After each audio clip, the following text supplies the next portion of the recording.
Hey everyone, my name's Angela Fazio and you're watching Moms in Real Estate. Today's guest is Gina Bennett, and we'll hear today how she was able to overcome the obstacles of insecurity and hardships and how she's making this beautiful life for her and her two daughters through real estate. It's a compelling story, so I know you're going to love it, so let's get started. Angela Fazio is an industry powerhouse who has overseen 40,000 homes sold and $9 billion in production. And Kristen Cantrell is one of the nation's most accomplished team leaders, helping thousands of agents build their businesses. They are passionate about educating, encouraging, and empowering moms in real estate. Our next episode starts now. Hello, ladies. Hi, Kristen, my beautiful co-host, and welcome, Gina. We're so excited to talk to you today. I'm excited as well. Good. Well, let's just let everyone know a little bit about yourself. Give us a little background. Okay. Well, I'm Gina Bennett. I work at Conway Real Estate. I have been full-time for 18 months in real estate. I've had my license for 6 years. I have two girls. One is 17 and one is 12. Awesome. So we're so excited for you to share your life with the people who are watching, because it is such a great story of overcoming obstacles and insecurity. And let's just get started, because we all have that. If any woman out there says they're 100% confident, they are a dirty little liar. I agree. So tell us a little bit about like your first daughter. Kristen, you're going to have to talk. I'm lagging again. Oh, you are? Okay. Well, Gina, kind of maybe just take us down the road of like, you know, your past and then how you decided to get your license and why it went from 6 years, you know, you took a while to actually go in full time. And I love the story around that. So kind of just walk us through all that. Okay. So my past, I will start. I grew up in New Mexico. I moved to Arizona when I graduated high school by myself at 16. I didn't have the best mother and daughter relationship, so I left as soon as I could, and I moved here after I graduated. I went straight to a dental school, and I started working. I think I was getting ready to turn 18, so when I was 17, I already had started working in a dental office. I did have my first daughter. I was pregnant at 19. I had her at 20, and you know, her father and I, we didn't really have a great relationship. We tried. We were going to get married. It wasn't. You know, we were best friends and we were young, and that wasn't really on our path. So it was just my daughter and I. And a few years later, I had gotten engaged, and my fiance had lived in California. We were going to move there. I was going to take Kaylee with me, which is my daughter's name. And I was going to go to hygiene school there and live our life and move on. I tried to do that. Her father's family had served me with asking for joint custody. The state of Arizona is a father state. Mm-hmm. I still moved. I figured he hadn't raised her, known her for 5 years. There's no way I'm losing my daughter. We left. I spent a year in court battles. We were back every weekend, back and forth, back and forth. And his parents actually were very well known in the real estate business back then. That was when the market was doing amazing. Both of his parents were realtors. And anyway, long story short, I was told that I was losing custody of her if I remained in the state of California. So we spent the summer there, and we moved back to Arizona. I got custody back of her. At that point, we already had gotten married, and then I was pregnant with my second daughter. My pregnancies are horrible. I probably wasn't even supposed to be able to have kids. So if I had waited any longer, I wouldn't be able to have had kids. So those are God's gifts, absolutely, for me. Stayed in dental career. About a couple years later, my husband had an affair, and my mother died 1 month before that while we were in the middle of a fight. So my world sort of collapsed within like 14 months, very badly. And he, you know, during that time I wasn't working. He wanted me to stay at home with my youngest daughter. So I was still in the dental field, but I wasn't working at that time.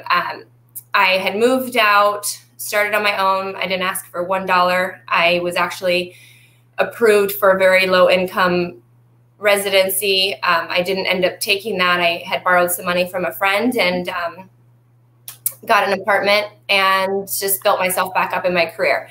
I got a job as an office manager for a dentist phenomenal dentist, but over a 7-year span was very abusive to me, verbally, very, very abusive. And from my history with my mother, my husband, and a lot of different things, I had stayed because I never felt that I was good enough. You know, his dentistry was amazing and he was great with patient care, but I didn't believe in myself. So I stayed and I thought that it was okay. I was still making great money and it was what I was supposed to be doing. I think there's a lot of people that kind of stay in a job because like your situation, you know, you're a single mom and what else are you going to do? And you kind of just accept that that is your life. Yeah. So it's crazy. How did you ever pull yourself out of that?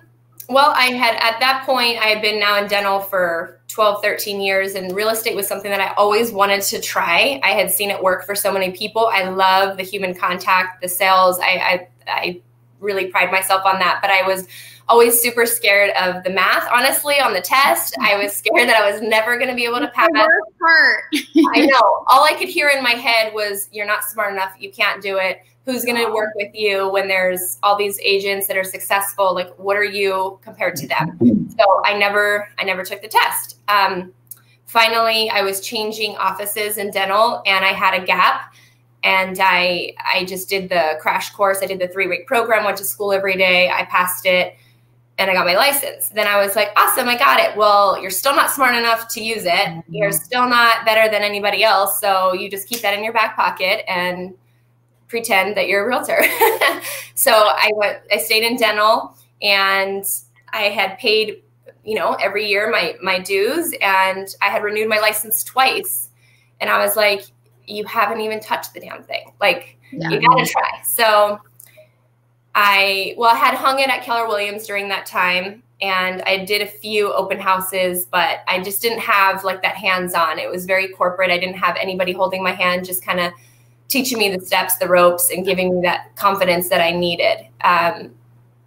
After that, I decided to leave Keller Williams when I started to understand that there's different fees with different brokerages and different opportunities. I had looked for something smaller, and I used it the same way as I did in dental. I didn't like the corporate jobs. I liked the one-on-one dentist. You know, it was just a small practice. So I went with Conway Real Estate in Gilbert, where I live, and I had been there again a year, and we were in Facebook groups, and before pandemic, everybody was doing things monthly and meetings and all this kind of stuff. And I would just look and still be like, oh, wow, I could be friends with them. Oh no, you're still not good enough. You can't go.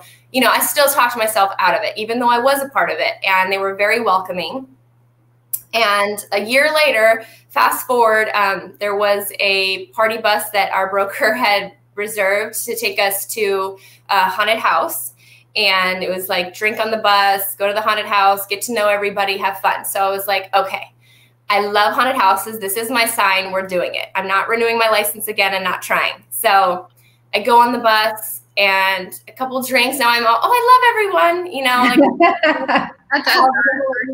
like her name was Adrienne Lynch. And I was telling her that I was scared, and you know, and she was like, there's something wrong with the situation. You're going to meet me tomorrow. And the rest is history. I joined a team with her, and that was in November. And by March the next year, I was full-time, and I doubled my income in dental in 6 months. And now I've tripled everything just through a pandemic. So that is such a great story. And the reason why I like that story is because I think there are so many people. I was very, very, very, very, very, very insecure until I was like in my late 20s. And it's crippling. It's crippling. And I know there are so many people who say, you know, I think I could make real estate something for myself. Yeah. Obviously, Kristen and I, and you are too, are passionate about this industry. And especially as women, I want to surround myself with really powerful, overcoming women, because when you overcome obstacles like that, God does a strength work in you. And that is something that can be applied to every situation for the rest of your life. So although I'm sorry you went through all of that, I really believe that God uses situations, I know he did in my life, to use that as a strengthening for me so that I won't ever let myself get back there. Oh yeah, I'm a firm believer in God. I also go to Bible college once a week so that I can get a degree in ministry, because I do want to write a book, and I wanted the biblical background to be able to talk. And it is my faith. I know that he put the right people in the right spots at the right time, my age of maturity, just starting to believe and accept myself. And I couldn't have done that 6 years in the beginning in real estate. I wasn't ready. I wasn't mature enough in my own being, and God really worked in every avenue. And it brings my voice is getting cracky, like just to tears to see his steps. I mean, he just like even meeting this, like this is all, it's his timing. And I love it. I'm excited. I love that. So I think that it's so good for people to hear, because it's a common thing I hear when people get into real estate. They're like, well, there's so many agents. Why would anyone choose me? And there's certain degrees of that. Obviously, you were feeling it on the extreme end, but I do think that you have to understand that it's okay that there's a lot of people, there's a lot of business to be had, and that you are worth it. And so I'm so glad you were able to see that. I'm so glad Adrienne, who was also on Moms in Real Estate, I'm so glad you got to meet her, and she was like everything for you to get you to dive into real estate. Yeah, I think the best piece of advice that women should listen to, people in general, but our audience is women. So is you have got to go out of your way to make sure that you are surrounded by people who are like-minded, who are cheerleaders, who will be transparent with you, who will push you according to the way you want to be pushed. There is no substitute for those people surrounding you and strengthening you. Absolutely. I agree. That's so true. So tell us, you had said something about when you were talking about advice that you give to women who maybe were in your situation or hesitant or feeling like they can't do it or they're not good enough. You know, you had said something about, when you want something so much that you feel in your veins or something like that. What were you talking about? Yeah, I mean, I'm very in tune with my being. I feel like I could feel the crave of it in my veins. Like I knew that this job was destined for me. I just had to break a few barriers to get there. And it's okay that it took me 6 years, because again, I'm ready and I give it my 100%. I'm a constant learner. But I think whatever it is that you're passionate about, if it's something that you keep, going back and forth in your mind, you have to go for it. I mean, the most uncomfortable things, on the other side are the most beautiful things. And every book you read, every biblical scripture, I mean, that's all it talks about is just, we're put up against these trials. And when I know that there's something large and crazy and scary going on in my life, I know that that's when I buckle down and my faith is strongest, because on the other side, I'm about to see things happen for me that I didn't even dream of. And that's how I feel with, even in real estate this year. So this would be my first full year. Then we get this pandemic, and I was like, wait a minute, I'm in sales and I have to sell homes and people are losing houses and jobs. Wait, how does this work? So I freaked out for like a week, and I was like, okay, I can't be calling people. There's like this world crisis right now. I can't ask, do you want to buy a house? I couldn't go door knocking. I couldn't go to networking anymore. Like I had to shift everything. And I got really scared a little bit. And then I had to regroup and remember that just 1 year ago, I did the exact same thing. I had to be considerate to people's needs and understand that instead of maybe selling and calling, asking, I needed to ask how they were and just be a friend, be an ear, be like that mental stability. And so that worked well. That's my natural nature, is very compassionate. So I didn't have to fake that, and I think that's the difference too. One piece of advice that Adrienne told me in the beginning is don't compare yourself to other agents. Everybody has a different goal. If some people only want to sell 5 houses a year and they're happy and they're comfortable. Some people want to exceed 15, 20, 30 and keep climbing. Like everybody's different. And if you're passionate about it, the people will believe you. And I think that this job it has to come natural, like from the being, your being. You don't just get into this business to make money. Well, people can definitely tell when you're not authentic. And yes, there's the word. When I sit down with agents and they're like, we talk about what's motivating you in this business or what's important to you in your life, and all of that conversation. That's really important to me because I like to know what drives people. And if they're like, I just want money, you know, or this is just transactional. I was like, you are not for me. You know, I want to work with people who have that. I don't have the same qualities. I'm not as compassionate as you are, but I am passionate about bringing value. You know, I'm not compassionate, but I am passionate about bringing value to people. And I know that people can smell a fake a mile away. I can. Absolutely. So what else is your book going to be about? Yeah. It's going to be a testimony of my crazy life.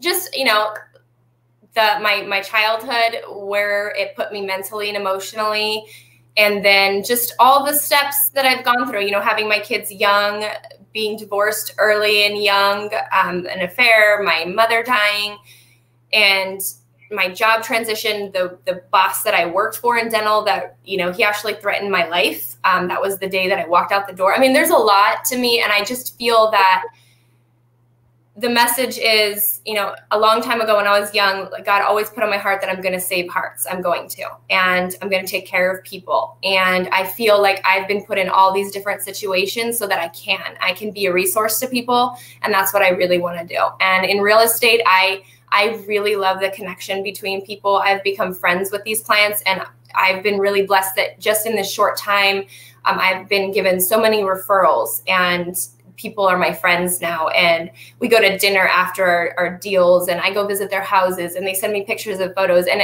I'm so new that I can't imagine what that's going to look like in 5 or 10 years. You know, it's amazing. Yeah, that's so rewarding. It is. It's my favorite part. So. And for everyone wondering too, like, you know, you've only been at it a year and a half. What did you do to get your clients in the beginning? I just did dials. I mean, I joined the team right when I started, and I like calling people. So it was leads, and I just called every day, all day, and that's all I did. And I didn't have any other networks at that time. You know, I did join Gilbert Leadership last year, just graduated this June. And I put myself in different community, you know, I started volunteering in places, and then I'm in that Bible college. So I active in my church, just a little bit everywhere. I sort of injected myself all over. I do coach my youngest daughter's soccer team at GYSA, which I just re-signed up again. So that will be this fall. Just try to put myself out there, be in front of people. That's natural for me. I love meeting people, and now everywhere I go, I try to bring up, you know, conversation in Ubers. I just got a listing for an Uber driver the other day. I was like, awesome. I can help you. That's so awesome. So do you, like, now that you're a year and a half in, are you still cold calling? I am. I mean, I guess it's not cold calling. They've reached out to us on one of our ads or our website. They've clicked. So I'm just following up with the people.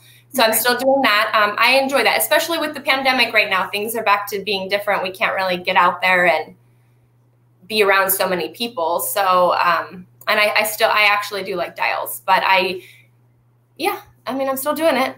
Yeah. So you had said that your 17-year-old daughter, that she's an entrepreneur as well. What does she do? So she is very business oriented. Probably I got inspiration from her a few years ago. So she it's called the Good Bar. So they make like lipstick, or she makes lipsticks, lip glosses, scrubs, and it's all like natural material, natural boxed, and good for your skin, good for your lips, good for the environment. And right now she is in the process of creating, it's called the Gilbert Girl Gang, and it is going to be entrepreneurs all over the United States. And I think it's like 4 or 5 girls, and I don't know too much about it, so I don't want to say it wrong. She'll probably hear me since she's in school in the kitchen. Yeah, but that is the Gilbert Girl Gang, and then she has the Good Bar, which is hers that she's been working on for, so I think since she was like 15. That is so cool. Mm-hmm. I love that. You buy products from her. Okay. So I've got to tell you, that's got to be so gratifying to see your daughter be an entrepreneur. You know what that would make me do? It would make me want to work harder. I know. Oh yeah. Because I'd be like, wait a minute.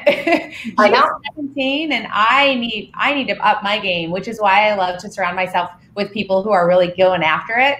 so that I up my game. So that must be so cool that your daughter is the person that can inspire you too.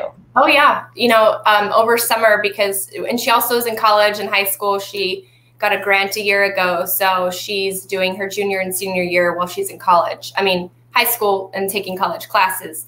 So she's been busy doing everything she wants to be done, and she wants to go into business and own businesses. That's all she wants to do. So over summer, because we were out of school, you know, in March with the virus, I was like, you can't just work on your business all day.